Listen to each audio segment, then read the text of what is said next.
Hello, welcome to another episode of the Horror Vision Horror Podcast. I'm Sean. And I am Ace Freely. Are you guys ready to lick it up? Oh, Ace. We're always ready to lick it up, Ace. Oh, God. It's probably the grossest thing I've said today. So what have you seen lately? I've had time to get 4 under my belt as of late. I watched Freaky recently, which was one that Chris had spoken about recently. Mm-hmm. And dude, I laughed my ass off through that whole flick. I'm not a big fan of what's his name, the fake psycho, Vince Vaughn. Mr. Vince Vaughn. And a lot of people have saying, no, his career's starting to have a little bit of resurgence. I think he did like Rumble and Cell Block 66. Yeah. I can't remember the name of it offhand. But I watched that one and a couple other films that he's been in as of recent, and it didn't do anything for me. However, I did give this one a chance, and dude, I was blown away. It's such a good time. Direction's pretty solid. Dialogue's okay. I mean, it's witty banter. It's what you'd expect of, like, teenage kids these days. Not that I know anything about what teenage kids are up to these days, but they tend to play off a little bit of the generation woke dialogue, which is silly. It's portrayed a little silly in this. And dude, Vaughn is actually fucking hysterical in this. Go ahead. Were you gonna say something? I was gonna say, my friend Missy told me, she said Vince Vaughn was born to play a teenage girl, and I thought that was hysterical. Absolutely. once you start seeing him prance about, squealing, like, it's outstanding. And a lot of the kills are done practical, which was a fucking huge breath of fresh air for me. I was so glad to see something that wasn't like really CG heavy. But right. I had such a good time, and I highly implore you and anybody else who is a fan of the genre to definitely, it's a popcorn flick, hang out. No, that's fine. Kick your feet up and just have a good fucking time, because that's exactly what this movie was made for. Totally solid, man. Loved it. So we're just joined by Ray, and Ray also just recently watched Freaky. So Ray, if you want to chime in, Anthony was just telling us that he watched Freaky recently. Oh yeah, it's great. I really enjoyed it. It's a lot of fun. It's got great gore and blood, and it does this thing where the characters that normally get killed right away, like the black friend and the gay person, they live throughout the entire thing. Like they're main characters. So I thought that was neat the way they turned that on its head. But it's cool. It's a good time. It's a lot of fun. Nice. I need to check that out still. I'll get to it eventually. It's definitely going to be like a Friday night, like Anthony said, popcorn flick. I'm looking forward to it. Oh yeah, it totally is. I think I rented it a month or so back, like it and like a few other things all at the same time, and just like. Did you watch them all at the same time? No. No, so it wasn't like Flaming Lips Zyreeka where you like hit play synchronized on all like 5 screens and then sat in the middle and like. No, but wouldn't that be something? Discovered some master movie that was made out of like Freaky and St. Elmo's Fire and Groundhog Day and She's Not That Into You and. I just love the idea of St. Elmo's Fire being part of something that gets like, it is like a master cut of something. Well, and also I realize now that would be impossible, right? Because St. Elmo's Fire is like 85, and so they would have to know that Freaky was going to be made now and anticipate, unless they leave. Like, who's in St. Elmo's Fire? Does somebody like makes like blueprints and then like Freaky is based on those? I don't know. Demi Moore. Here you go. So, Ray, what have you seen? Well, let's see. I have my list here. It's not a very long list. I'm not going to overbear you. You know what? Since you brought up Freaky, you reminded me of something else I saw that's on my list. I saw a while back, but I haven't been able to pick up in a pot. And then one of these is that I saw Shadow in the Clouds. Is that the female World War II gets on the plane? Okay, so how is it? It's okay. I mean, it's definitely more of an action movie, more of like a sci-fi action movie than it is a horror movie. But it's entertaining. I mean, it's kind of impressive because it keeps you entertained for I feel like it's 80, 90 minutes. And a good majority of it, she gets on the ship, and because they're all men, and because they're like, hey, we don't trust you, we don't know you. Women aren't usually on aircraft in World War II. They stick her in a bottom in that like bubble, like that gun turret that they have at the bottom of the ship. So for a good majority of the film, she's stuck in that. And then there's not only the battles going on with Germans, but there's also like gremlins that show up. And they're not like the gremlin from the movie Gremlins. They're like fucking these big, scary, terrifying things. And she has to deal with them. And they're like trying to take the ship down. And of course, their men don't want to listen to her. And she has her own little secret that she's carrying with her. So I thought it was entertaining. I thought it was definitely worth a good time. It was definitely a good time. It might bother you because Chloe Grace Moretz is the star. But I don't mind her. Anthony hates her, I think. I mean, not hates her. Yeah, she's a fucking gremlin, so it is what it is. She plays the gremlin, right? She does not. Oh. She's the female.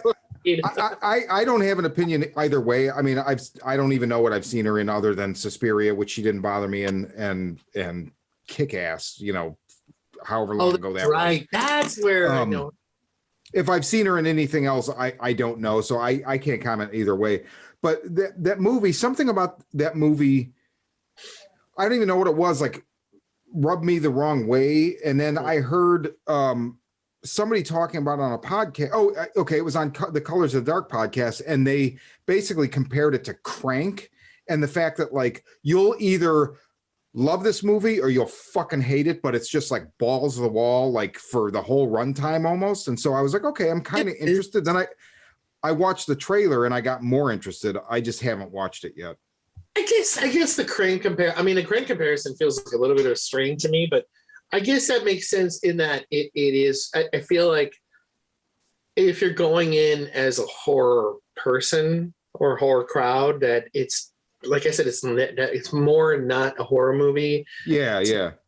Action, adventure, sci-fi with monsters. Yeah, right. It's a horror movie as like Pacific Rim is a horror movie. Okay. Yeah. I hate to talk shit on her because I mean she's found a home in the horror genre. But I mean she's got set in that like remake after remake, Carrie, Suspiria, what was it, Let the Right One In. Like she's done just remake after remake after remake. But she's found a home here, and like if this is what she wants to do, like I'm welcome. I'm sure there's an audience for her somewhere. It's just not my fucking house. No, I'm kidding. No, I know you to be a very fair and non-judgmental person. So while you may be, and we're here to talk horror. So, I mean, we're obviously going to express criticism where we feel that it's due, but I also know that you always give people the benefit of the doubt, so I don't think you need to, let's not, listeners don't send us like defense, letters for like it's all good. Nobody's. No, I've watched most of her movies. Yeah. I own a lot of those movies. Like even when she was in Dark Shadows as well, and that was a cringy bit that she was in. Like, it's just... was she the daughter that they reveal something about her like in the last 20 minutes of the movie, and you're like, yeah, she's a werewolf because we didn't get to the kitchen sink yet. That's right. Okay, exactly. They had to throw that in. Yeah, that was her. Holy shit, man! That movie. I had long since given up on Tim Burton, and I got dragged to that movie. And the first 40 minutes, I'm like, oh my God, this is great. And then all of a sudden I was just literally like, I fell off a cliff and I was like, why is this still on? Yeah. Ava Green, spectacular in it. It's a solid flick. Oh. I feel like about 40% of it is solid. And then it just gets to be like, okay, here we go. Anyway. Wow. We just turned this episode into shit talking. So I'm going to tell you what I think of Betty White. No, I'm not. You leave her I got alone. no problem with it. Leave Betty White alone. No. So I wanted to talk about, So, I think the last episode we did, one of the last few, we talked about what we were excited about. And I was like, I don't feel like there's anything coming out and blah, blah. And now all of a sudden it's like the universe was like, oh, you think so, huh? You dick. And it's just been like one after another. So I've been seeing some stuff, but the one I really want to talk about last week, like on Wednesday, I saw this trailer for the first time. And then Friday I rented it and I was blown the fuck away. 5 stars on Letterboxd easily. It's called Come True. So this is Anthony Scott Burns' new movie. I need to see that still. If anybody out there has seen Holidays, which is a movie that our friends, I think Tori's sister Maddie and her boyfriend Kenta had told me forever to see, and I was just like, oh yeah, like the guy in Reservoir Dog, get your hands up. Oh yeah, sure. He keeps reaching for his license. I kept saying, yeah, I'll see it, and I finally saw it. And Holidays was fantastic. And Anthony Scott Burns has the Father's Day segment, which stars Jocelyn Donahue, who people will know from House of the Devil, probably her most iconic role. So he did the Father's Day segment with her. So this is his new movie. He also, I found out, is the electronic recording artist Pilot Priest, which I did not know that. So the soundtrack for Come True is amazing. It is Electric Youth, who people will know probably most notably from Drive. They did the, A Real Human Being song. That sounds like I'm making fun of it. I'm not. It's a great song. But so the soundtrack is Pilot Priest and Electric Youth. And dude, this movie blew me away. So it's one of these things where it was like a Friday night. So I've been up since like 4, I come home, I probably took like a 10-minute nap, like just a quick restorative thing. And then we went out and like, I got a coffee and like an Americano, a large Americano, pounded that fucker. We got some dinner, got some Thai food, came home. I got stoned, like really stoned. Cause like one of the things that I realized lately, because I get up so early, if I smoke anything, it just puts me to sleep and I pass out during movies. So I'm like, I'm going to get so stoned that I'll be more likely to freak out than pass out. And anybody out there that knows this, this is my church, right?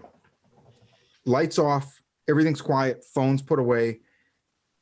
You just go into the movie. And so pot helps with that, right? And there's so many movies in my life that it was that setup that they just took me over and became favorites. The Shining, Donnie Darko, list goes on.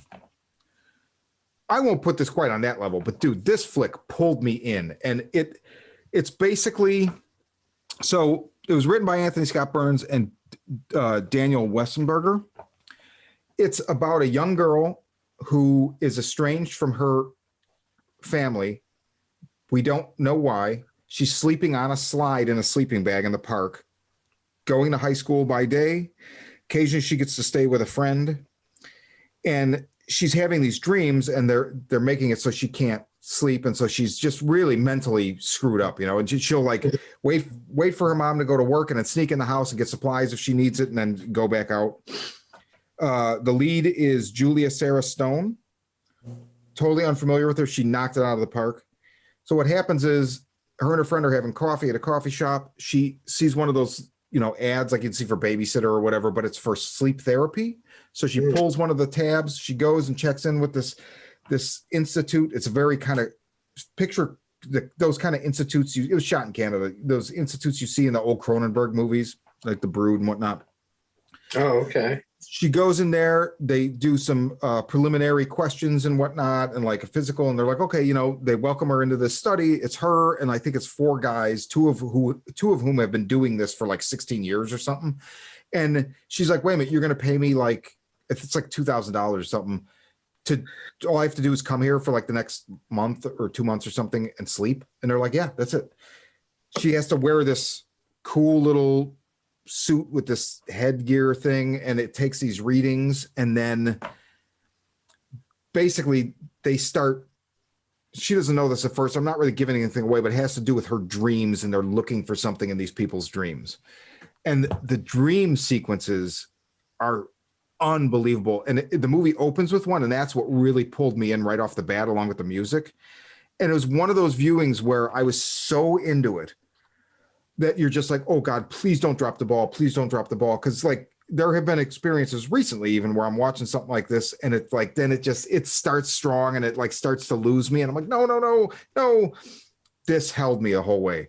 Strongest recommendation. I think it's a $5.99 or $6.99 rental on Prime. 100% worth the money. Man, I don't know. I'll stop talking. It was amazing, and it's just going to be one of those movies that like I'm going to own it. I'm going to touch back on it every year or 2 years, whatever. But like a Donnie Darko or like whatever, just so good. That's my piece. Anthony. I recently checked out the latest iteration of the Wrong Turn series. It's bad. It's like it's really bad. I had high hopes for this, and I've never seen anything. Maybe I've seen the first one, I don't even remember, but I was reading in Fangoria about this, and it sounded like they had like made it reimagined as like a folk horror thing or whatever. It makes you miss like drooling, axe wielding idiots so badly, and it doesn't pack a punch. I think there's maybe like 1 or 2 decent kills in it, but it's a very oh god, the story goes all over the fucking place. People, they go hiking in the woods. I mean, just like the original Wrong Turn, and then where they flip it is they end up stumbling on this kind of like society of people that have been living up there for ages, and to them it's kind of utopian. They have a really like strict and harsh rule, but it's kind of like Cannibal Holocaust to me, to where like you go in meddling in a place where you don't belong, and right.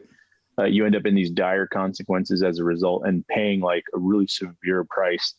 But it's just it's not impactful. I don't know what the overall message was supposed to be or was intended to be, which is a shame because it's written by the same writer as the original. Yeah.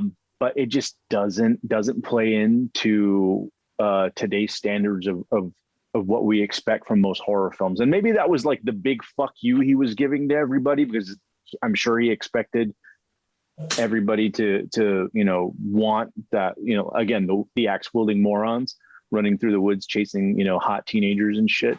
And honestly, that's kind of what I really wanted to see, and I think that's what everybody was advertised, and definitely didn't get that.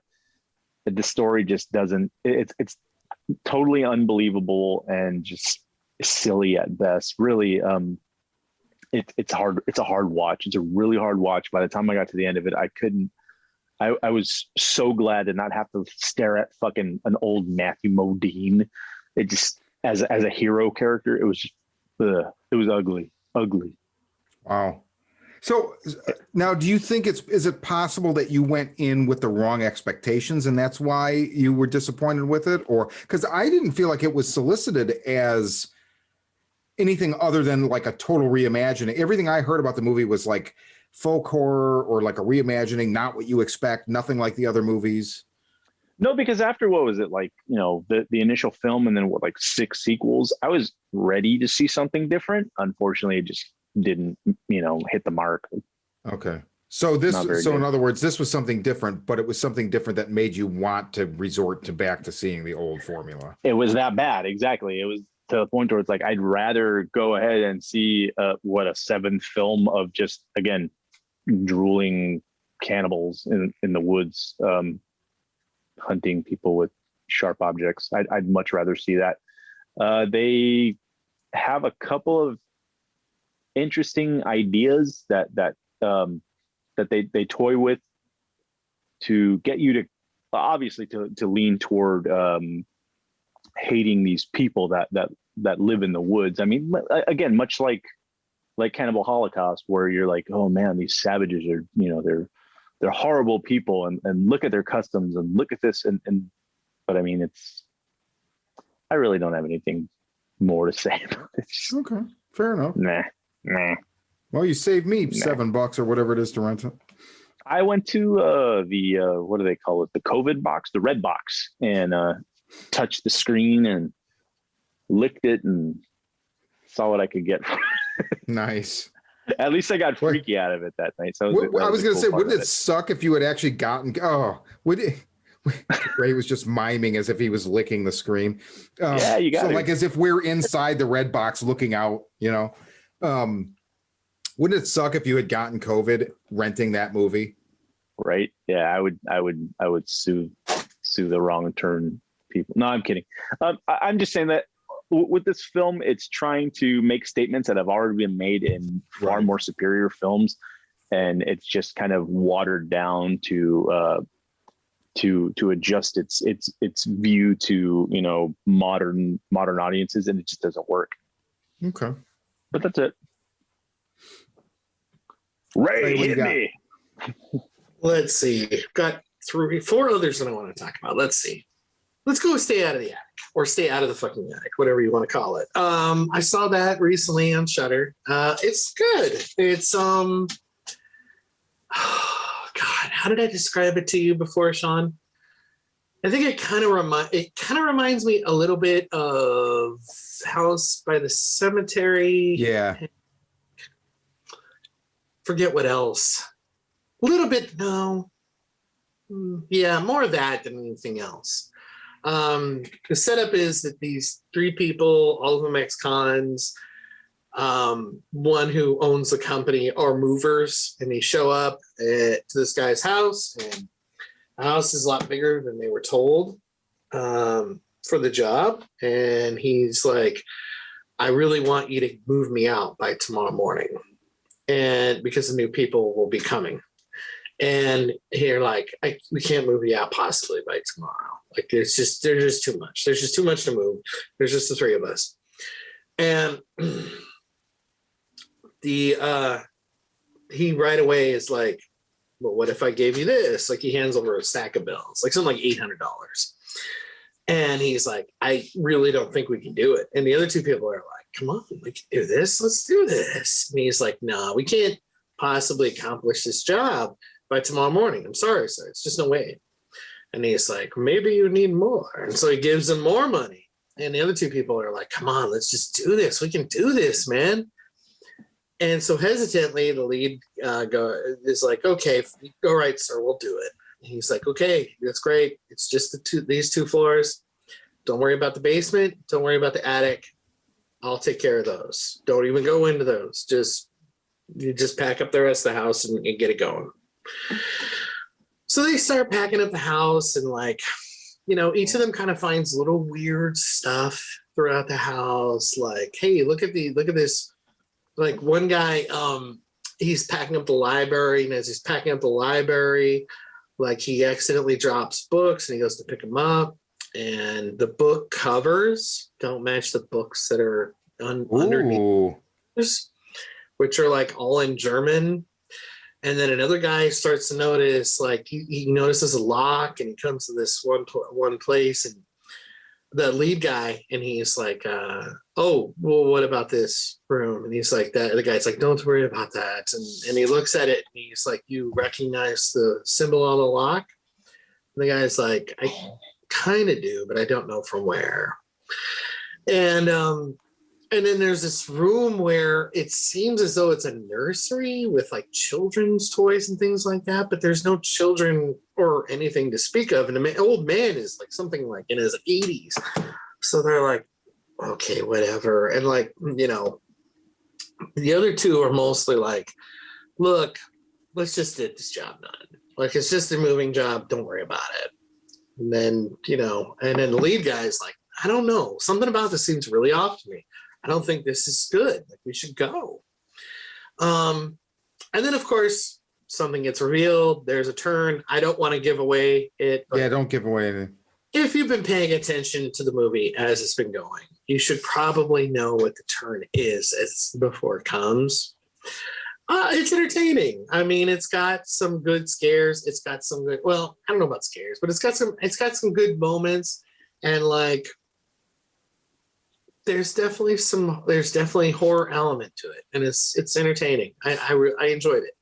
Okay. Worth a watch. I've been wanting to watch that one, so I'll definitely shuffle that up to the top of the list, I think. Yeah, it's definitely worth a watch. It's fun. And it's a quick watch. It's like, I don't know, 80 minutes or something. Okay. Yeah. So, and it doesn't feel like the 80 minutes. You know, there's some things you watch and you're like, oh my God. Yeah, right. Is this? But then, you know, it goes along at a fairly good clip. And then you're like, oh, okay, cool. Oh, one thing, watch all the way to the end, even after the credits. Okay. It does the whole after credit scene. So you have to watch all the way through that thing. Okay. So, yeah. All right, cool. I watched one last night. So Kirsten picked one. I would not have watched this. I mean, let's put it this way. I knew we would eventually watch it because she really likes The Craft. Oh. My relationship with The Craft is I watched that with my friend Dennis in the early 2000s for the first time. I was surprised how much I liked it. I tried to watch it again in the late, somewhere around 2009. It just felt clunky and dated to me. I just couldn't do it. She said we watched it within the last year. I have no fucking memory of that whatsoever. Literally no memory. I know when I moved to LA, I tried to go to Fairuza Balk's occult shop multiple times. It was never open. So, you know, damn, Fairuza Balk, I would have spent some money. But anyway, you know, I need those penis candles with the pentagram around the testicles. So we watched The Craft Legacy. This is a sequel. It is a Blumhouse production. I quite liked it. I would go 3 stars. So Now it's not just a reboot. No, it's not a reboot at all. It's there's a reason it's called Legacy. Oh, okay. It's obviously somebody's child. That's all I'm going to say. I don't want, you know, but it follows totally different people, but then there is a tie at some point. And that's like, I feel like that was in the press. So I don't feel like I'm spoiling anything. Also, if you're into the craft and you're going to see it, you probably understand that. So, Zoe Lister-Jones directed it and wrote it. You know, so one of the things about the original Craft, when I saw it initially, and I liked it, I think because I had low expectations, but also like, obviously that's an 80s movie. I'm of that age. I like the way goth chicks look then. I like music, although the cover of the Smiths that's in it is awful, but you know, it was dressed in the clothes that I understood and liked. This one is dressed in the clothes that today's teenage girls, because this is a movie for teenage girls, there's no doubt about it. But it's done with enough care that I feel like, you know, other people can appreciate it. And so I don't really care for a lot of the music that's in it or whatever, although some of the stuff that was like the score I kind of liked, but the way they dress is, you know, I don't know what, I know Stranger Things made high-waisted jeans come back. I feel like it's the same thing with mullets and tight rolling your jeans. I feel like tapping kids on the shoulder and being like, we went through this so you don't have to. Like, don't do it. Learn from history, right? If you don't know your history, you're doomed to repeat it. So I look at this, I'm like, oh God. So there's, you know, whatever. But overall, like, I liked the lead girl a lot. I liked her mom. Dude, David Duchovny's in it. I was like, holy shit, is that David Duchovny? He almost looks like Martin Cove in a way now. And I don't know if that was just for this movie or whatever, but I liked the setting. I liked the way it was shot. Like no pun intended, the craft behind The Craft Legacy was good. It was a little bit too woke for my taste. Now, people out there, this is, you know, 2021. I could be crucified for saying this, but like, I'm all about seeing past your own narrow life and I'm for everything that they're for. I'm for equality and inclusion. There's times when it gets to be a little bit like, okay, the fact that like we're doing this to death and it's in multiple scenes, you know, it just gets to be a little bit pedantic and like heavy-handed and out of place. Frankly, there's times when it rears its head and I'm like, really? Just because you felt like, oh, we haven't had a scene where somebody said, you know, expressed a sentiment, you know, for the last 15 minutes, we better throw in a couple now. But overall, like, you know, not everybody's going to like it. I'm not going to tell you, Ray, you'll like it, I think. Anthony, I don't know if you like it or not. I'm not going to tell you to see it. I'm not going to tell our listeners, go out and see it. If, you know, I don't know. My girlfriend wanted to watch it. I expected to hate it. I didn't hate it. So there you go. I thought it was well made. And while it's not made for me, I appreciated it, and it was fine. It's on streaming or something. It's on rent? Stars. Oh, well, there you go. Yeah. I have Stars, so I'll check it out. So yeah, Ray, I think you'll like it. I totally think you'll like it. Much like the original, I saw it on cable. So There you go. Yeah, that's Anthony, what you got? Finally got around to Anything for Jackson on Shudder. Holy shit. Yeah. Talk about an opening. Whoa. Yeah. Out. I will talk about the opening for a whole 2 seconds because it doesn't spoil anything else for the rest of the movie because it's the very beginning of the film. It starts off with an elderly couple basically drugging a woman and dragging her into their house who's pregnant, and then the big thing is it's like, oh, okay, well, we're going to use her as a vessel in a satanic ritual to bring our dead grandson back. And the rest of the movie is just like punch after punch after punch after punch. It's so fucking good. The pacing is fantastic in it. Yeah, it really is. Acting is solid. I wasn't bored. I think anytime they did slow down for a second, they hit you with something really fucking quick to make sure that you're still on your toes with it. I'm actually quite surprised that this film hasn't been picked up for like wider distribution, like your DVD or Blu-ray sales, because it seems like every damn movie that comes out on Shudder now is at Best Buy on the shelf now for $12. I'm really, really hoping that this one comes out for those that kind of want to see something beyond this paywall of Shudder. However, I mean, for $5 a month, it's still great. But this movie is just holy shit. I fucking loved it, dude. There's so much cool stuff in it. Where it dabbles in the occult is both terrifying and silly at times. Sean, you've seen the film. Ray, have you seen this one also? No, I need to check this out. You'll dig it. It's good. Dude, it's got an intensity. And it's that opening scene sets the tone. And it's just so, like, it's what Anthony said, but it's like, I don't want to give you the specifics of the opening. It is exactly what he said, the elderly couple, the pregnant woman, but it's the way that it happens is so, there's like a nonchalance to it that I just was like, whoa, what is going on right now? Holy shit. Yeah, it's good. It's damn good. I won't give away any more because I do think people should watch this flick and get the free trial from Shudder for, they're all over the place. You can get one, 30 days for free and then cancel your subscription, but definitely check it out because it's a fucking quality film. And the director's name escapes me at the moment, but fucking hands down, just, my hat goes off. Incredible job. That's Justin G. I don't know if it's Dick, D-Y-C-K, written by Keith Cooper. Do you feel like if you had seen this movie in 2020, it would have been on your best of list? Absolutely. Yeah, absolutely. Me too. And it was on a lot of people's lists. Yeah. For other casters and just people that are out there in the horror community. It was I don't know how this one slipped by me, and it's just another solid showing in the horror genre. Loved it. I don't have anything fucking bad to say about it. Incredible. I would concur. Great. What about you, man? Well, that's definitely something I'm going to check out. I'd seen it on there, but I hadn't heard anybody talk about it. But having heard that, definitely going to check it out now. You'll dig it. It's good. Passing by and being like, should I watch this? Like, no.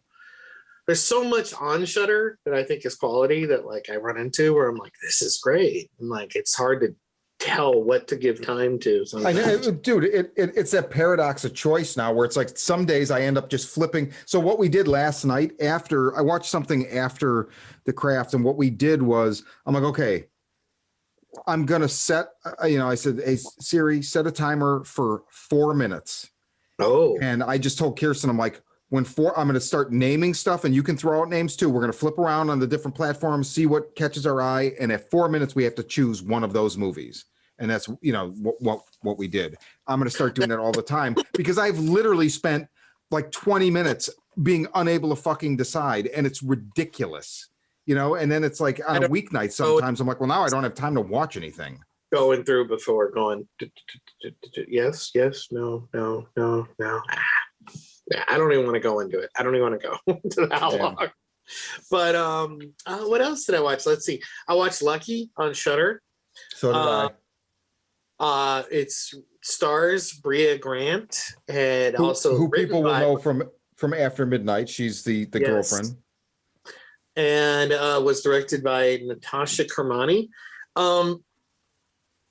It's a slasher, but it's like a metaphysical slasher, if that makes sense. It would it's definitely trippy. make a great double feature. It would make a great double feature with She Dies Tomorrow. Oh, okay. I still haven't seen She Dies Tomorrow. I gotta check. When you out. see it, you'll know what I mean. Okay, but it definitely has. I'm gonna say it, but I don't think it's bad. I actually didn't mind it. It definitely has an agenda. It definitely feels like it has kind of a pro-woman feminist agenda. Which, go ahead. No, I was just saying it's like you said, it's not a bad thing.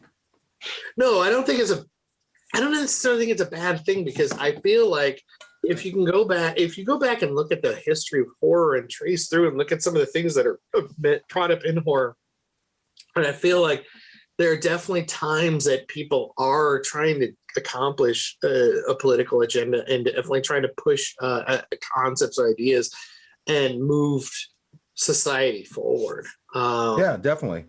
Sometimes it's a little bit abrupt and it's a little bit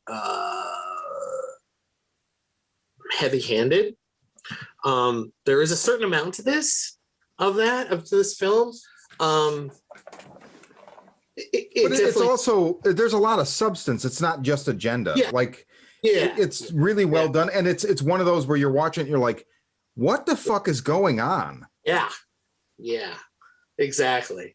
The basic setup is that this woman who's a self-help author is at the end of a book tour. She's kind of like done with talking about the book. She's kind of over going out and doing the book tour. She needs to have a new book. She's working on it. She's a little bit stuck.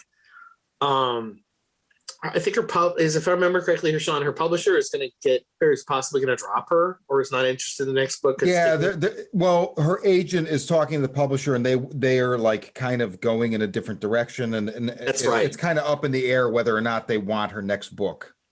Yeah, so she's kind of frustrated with that, and then she goes home. She's with her husband, and they go to bed at night, and she hears a noise. Goes downstairs, looks, and sees this guy with a mask out on the front lawn. She comes home. She comes back upstairs, wakes her husband, and says, "Hey, there's a guy out on the front lawn." And she goes, "That's the guy. He's here every night. Tries to kill us." In the most nonchalant, she's like, that scene is so funny. That actor's delivery of that line, that's where you're like, "Wait a minute, what is?" So that's with this. Dravuday Singh. I'm sure I'm mispronouncing his name, but he's great in it. And dude, he's like, "Oh, it's the guy that comes here every night and tries to kill us." As if she should know. And so, sure enough, the guy tries to break in. I can't remember if it's her or her husband because it happens like a few times. It's almost like Groundhog Day in the way it sets up. Totally. I think he kills him the first time, and it's just like he comes in, attacks her. The husband kills the guy, and then she's like, "We got to call the cops," and he's like, "He'll be gone by the time." And she's like, "What?" She calls the cops and turns around, and the body's gone. She's walking down the hallway right behind him. It's like a minute. It's like less than a minute later, and she's like, "We should call the cops," and he's like, oh, he's probably already gone by now. And then she turns around and sure enough, no body. No, the No guy's gone. sign of anything, right? Yeah. Or is there blood? I forget if there's Blood. There's blood. Okay, There's there's a blood. blood behind. And so she's like, what the fuck? And then it just keeps happening. Like the guy keeps coming back. And yeah, I want to leave it right there because leave it right there. something else happens and you just have to see it. But it definitely has like a life is hard for women agenda. And like, yeah. If you're a man, you feel a little bit attacked. Try to get out of that headspace if you can. I know it's difficult. Try to rely on like who some of the other male characters are that aren't completely negative, and go, okay, she's not necessarily talking about all men, probably just some men, but right. It's interesting. It's interesting. It was it's different than what I expected. Yeah, it was very thought provoking, and there's definitely a similarity to like Groundhog's Day or like a Happy Death Day, but not like just in passing, almost just because of the repetition, you know. Absolutely. Yeah, it was quite good. I did like it, and I actually was happy because Rhea Grant was in it so much, because she's so in After Midnight, kind of just in those flashbacks and kind of very little of her. And she's great in that movie. I enjoyed the shit out of her. Anthony, what do you got? I have a comic book and then one more film, and then that's pretty much all I got. I just recently read Aliens Fast Track to Heaven. I believe it came out 2011. Okay. Written by Liam Sharp. All art done by Liam Sharp also, who is spectacular. I guess he's done a bunch of Justice League and Wonder Woman, a lot of DC properties. I'm not too familiar with this stuff. This is the first time I've had any interaction with any of his work, and it was phenomenal. Typical alien story. You know, there's going to be a xenomorph somewhere, and it's going to wreak havoc, and it leads down very, very bleak paths. But the story is very quick. I think it's only 30 pages or so. Dark Horse did this limited run thing where they were doing a couple of Alien and Predator books in hardback form, and they were just under their Dark Horse graphic novella line. These things are disappearing really quickly off shelves with on account of Marvel having actually was it Disney acquiring all the Fox properties. Yeah. And so we have Marvel taking Predator and Aliens away from Dark Horse, and now those new lines are launching via Marvel. This is a really good story. Like I said, I ran through it pretty quickly, but I found myself going back and just admiring like the gory, beautiful artwork just for at least an hour afterward. I kept showing Cecilia, check this out. And she's like, oh, that's gross. But yeah, I mean, just just the way the hive is illustrated, etc. Like it's phenomenal. And where it goes by the end of it, it's I mean, it's what you'd expect from most alien films, where there really isn't that much of a happy ending, because it just leads you into another fucked up situation with more xenomorphs. However, this one I highly recommend if you can track down. It is a solid fucking story. Please read. And Liam Sharp, I will definitely go back and try to find some other stuff that's more in line with things that I read, but I'm looking forward to more of his work. Oh, he did a book I read in the early 2000s. I didn't realize this, Testament by Douglas Rushkoff, which is a good book. It's been a long time since I revisited it, but okay, so I know his art. Yeah. Wow. Very cool. Yeah. Very just amazing stuff. I need to pick that up. The new Alien book launches this week. I think it's it's Wednesday, the 24th. So we Anthony and I talked about this. I'm definitely going to buy the first one. I don't know. I'm very curious. The art looks great. We're in a situation where it's going to be, this didn't affect me because I'm not that big of a Star Wars fan, but going back, Dark Horse did Star Wars expanded universe comics for, years, 20 years or something like that, like 90s through 2000s, whatever. And then when Disney bought Lucasfilm, that stopped and it all went away. And then, Marvel started launching their Star Wars stuff. And there's a lot of people are like, oh man, that was like my Star Wars expanded stuff. And Anthony, I have talked about, you've read way more of the Aliens stuff than I have the Dark Horse put out, but I've read some, and especially Predator, which launches in April from Marvel. Like Concrete Jungle to me is, I only like the first Predator movie. And I just, to this day, one of the reasons why I won't give the time of day to the other ones really, other than that they're not very good, is like, I just make Concrete Jungle. Jesus Christ, it's fucking amazing. Just fucking make it. Make it. God, what the fuck? So, I mean, it's the best Predator story there is, minus the first movie, and I might even like it better. That's probably an exaggeration, but I mean, they're toe to toe. I mean, it's fucking amazing. So, you know, there's just... They've been doing these expanded stories for both those franchises for at least 20 years, 30 years. Yeah, longer, 30 years.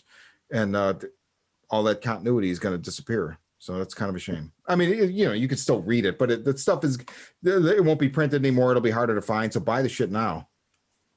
Dude, I just paid $60 for a hardcover of the original Alien versus Predator series, which will probably never see the light of day again.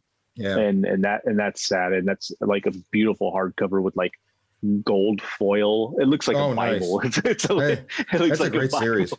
Yeah. That's another one where if they had just, I've only seen the first AVP and I was like, why would I watch the second one? There's things about it that are okay, but overall the execution's terrible. And I'm just like, why didn't you just make the fucking comic book? Like, seriously.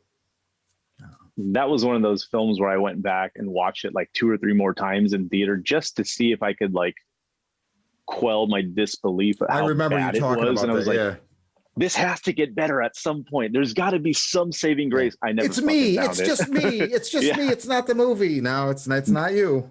Yeah, never found it. But yeah, Ray, what do you got? Let's see. The other one that I watched last night on Shudder was Slacks. Almost watched that instead of Dead Night. The one about the killer genes. And you know what? It was exactly what I was hoping it was. I was, you know, I was just, it's not that I'm against anything heavy necessarily at the end of the night. Right.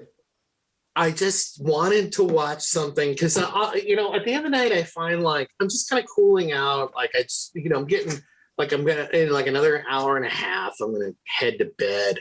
So I'm just like, okay, I just want to watch something fun or like goofy. And like I've been tending to watch like a lot of like go back and find MST3K on YouTube. And then I saw the trailer for this the other day, in the middle of the day, and I thought, and I was like, oh my God, I'm in.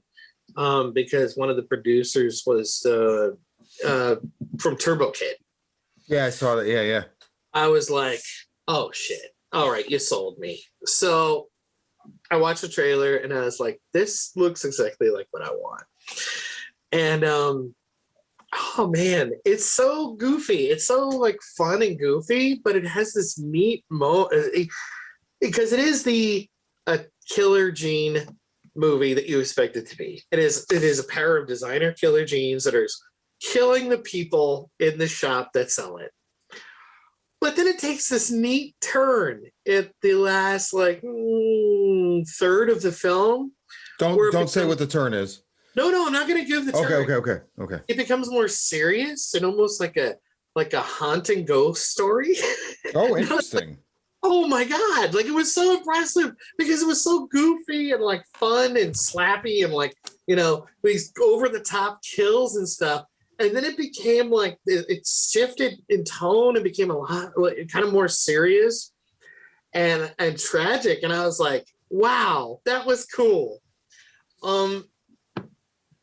The basic setup is that this girl, it's her first day at this shop called, if I remember correctly, the summary is not there. I'm trying to remember the name of the shop. It's something like, it's CCC, something like Canadian Clother. Yeah, because it's at the beginning. I watched like the first 5 minutes and then was like, oh wait, this isn't the time to watch this. Like that. And it starts at there where they grow the cotton.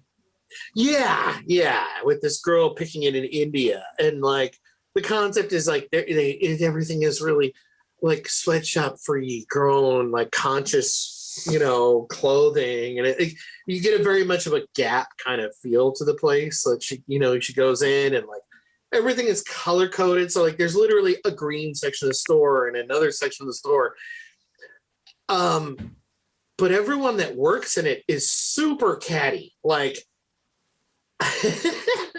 not to besmirch the good name of a friend of ours, but imagine a whole store, Sean, of Manny, populated by a bunch of Mannies. Yes, dude, I'm in. I want to see this movie really bad.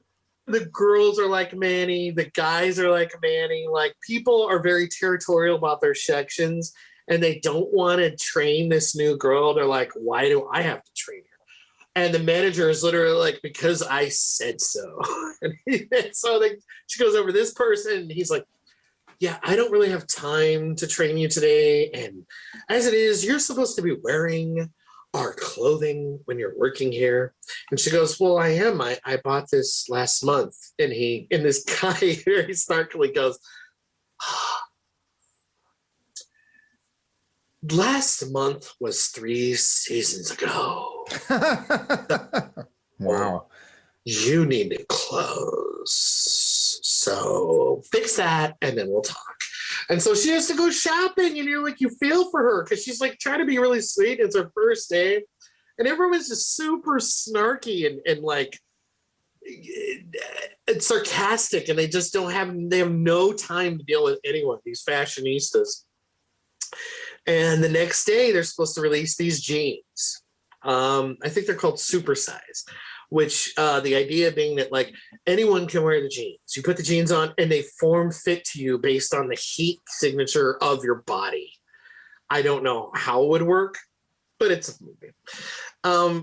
And then of course one of the pairs of jeans has come to life, and it ends up killing one of the people. And and it just, the bloodbath ensues from there. And it's got great jokes and great comedy, and then it just gets better. I really enjoyed the shit out of it.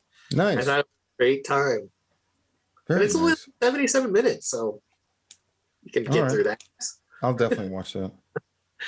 It's definitely worth a watch. Like, I felt I was like when I first saw it on Shudder and then saw the picture that they post too, I was like, oh geez, this is like Deathbed or like one of those other things. Like, right. Or there's been a lot of those movies lately. I think that's why I was kind of reticent at first. Like, it's a little bit more clever because it knows what is the crowd that's going in to watch it, and they're right. Like, okay, it is that, but it isn't. It looked like it almost had a chopping mall vibe to it from the trailer, like parts of it. Because then they're like locked in a store or something like that. Yeah, because they're all prepping for the next day. Oh, and there's this. It has a certain critique. Like I said, like these people are all like these snarky fashionistas that work there, and then like there's this girl who's coming in to premiere on her YouTube channel to talk about the new fashion line, and she's this like she's a total YouTube celebrity, but she thinks I hope she dies. Yes. Oh yes. So yeah, exactly. It's worth a watch. Okay, speed round, because I got a corned beef that I'm gonna hit in about, let's say, I don't know. Anthony, give me a speed round entry. I had a run-in with a film from last year that I wanted to check out and haven't been able to. It is called Deerskin from Quentin Dupieux. This movie was kind of inaccessible for a while. It popped up on HBO Max. It is French language. It is fucking hysterical. Depending on what you're into, it kind of has it's dark comedy / horror. It's more along the lines of like The Lobster as far as comedy goes. Okay. But the film just gets fucking creepier and creepier. But it lightens it up with these like moments of dark humor that just leave you chuckling and fucking hysterics. It is really good. It is on HBO Max. It is called Deerskin, and it is about a guy who is obsessed with a deerskin jacket that starts to talk to him. Oh wow! Okay, that sounds great. And that's all I'm going to say. I watched it. So I started watching it yesterday. I finished it this morning. Fucking incredible. It would have been one of my one of my tops from last year. It's good. Oh, wow. Okay. Yeah. Wow. That's high. Okay. High praise. Ray, hit me. I need to see Wakewood. I'll check that out. My last one, which I'm going to say is it's a quick one. Is Butcher Baker Nightmare Maker, which is on Shudder right now. I wanted to watch that. How is it? It's also the other title that apparently was also Night Warning. I'm going to start this week because I feel like every episode I bring this particular thing to the podcast, and that is it gets my bonkers pick of the week, because it's bonkers. It's fucking weird. It starts and it's like it feels more like a made for TV like a thriller, Like a Lifetime movie or something? yeah, almost like a Lifetime movie. And then this thing happens, and one of the main characters is played by, I totally blanked on her name right now. Give me a minute. Susan Tyrrell. Tyrrell. Also of Crybaby fame, Rockula, and what am I forgetting? Forbidden Zone. Okay. And she's great. And this moment, this thing happens, and then she just turns the crazy up to 1,000 for the rest of the movie. Wow. It's bonkers. It's so neat the way it changed tone and like what the motivation of her character was. It's bizarre. It's really simple. This kid gets ended up being raised by his aunt after his parents die in a tragic car accident when their brakes go out on a country road on a trip. And it fast forwards to him. He's this teenager. He wants to go to college. He's got a girlfriend, and his aunt, played by Susan Tyrrell, isn't liking the idea. And at first you're like, maybe she's just really protective. But then you start to get this suspicion that she's a lot more whacked out than that. Oddly enough, as I was watching it, it actually reminded me of sounds so strange to say this, but it reminds me a lot of a short story by William Faulkner, of all people, called A Rose for Emily. So if you know A Rose for Emily or have read it before, you're probably going to get what I'm implying. If not, watch this movie and then read A Rose for Emily and realize that, oh my God, this feels like the continuation of that concept. It's great. It's bonkers. You know, you may have noticed while you were talking just now, so I was looking this movie up on IMDb and my jaw dropped because Julia Duffy's in it. And that's a weird coincidence because I am a huge fan of the 80s Bob Newhart show called Newhart, where he owns the bed and breakfast. Oh, yeah, she's the girlfriend. Julia Duffy is Stephanie, the housekeeper. The spoiler. So I didn't connect that. I guarantee you, literally, we have been spending at least one night a week, sometimes three, rewatching that show from the beginning. We are in the 4th season now. I mean, this isn't the Newhart vision, although maybe that's a spinoff that's possible. I don't know. But I love me some everybody involved in that show, except for the guy that Dirk or whatever his name was, that was in the first 2 seasons of Neighbor. Not, but anyway, yeah. So Julia Duffy, I guarantee when I tell Kirsten that, she'll be like, let's watch it. So nice. I just enjoy out of most things with Susan Tyrrell because she's just bonkers usually. Well, it sounds like it, so that's cool. So all right, guys. Well, for another episode of the Horror Vision Horror Podcast, I'm Sean. I am Anthony. And I'm Ray.